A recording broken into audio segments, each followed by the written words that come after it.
પટેલ પ્રગતિ મંડળ અને advocate friends group દ્વારા સંયુક્ત રીતે અમદાવાદ વિમાન દુર્ઘટનામાં જીવ ગુમાવનારાઓના આત્માની શાંતિ માટે શોક સંગીત શ્રદ્ધાંજલિ સમારોહનું આયોજન કરવામાં આવ્યું હતું।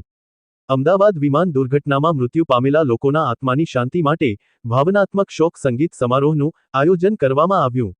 આ કાર્યક્રમ પટેલ પ્રગતિ મંડળ અને એડવોકેટ ફ્રેન્ડ્સ ગ્રુપ દ્વારા સંયુક્ત રીતે આયોજિત કરવામાં આવ્યું।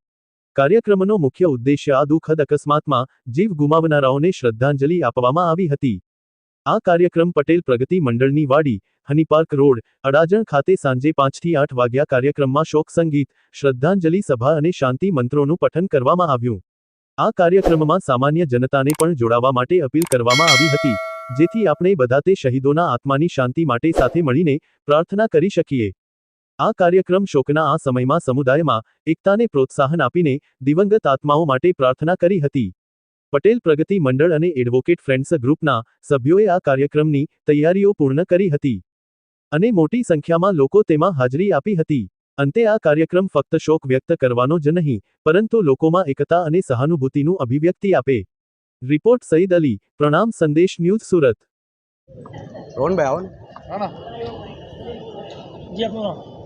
મારું નામ સાગર વેલ્દી છે, હું પોતે વકીલ છું। આજે પ્રોગ્રામ છે કઈ જગ્યા પર?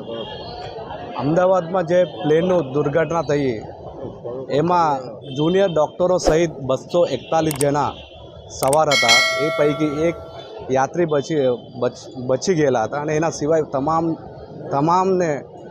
તમામનું મૃત્યુ થયું।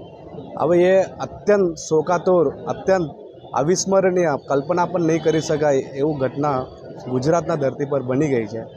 એ મૃત આત્માઓને આત્માના શાંતિ માટે પ્રભુએ પોતાના સાનિધ્યમાં જગ્યા આપે એ હેતુથી અમે આ કાર્યક્રમ પ્રગતિ સભાગૃહ શ્રી પટેલ પ્રગતિ મંડળ તથા એડવોકેટ્સ ફ્રેન્ડ્સ ગ્રુપના નેજા હેઠળ સંયુક્ત ઉપક્રમે રાખવામાં આવેલ છે।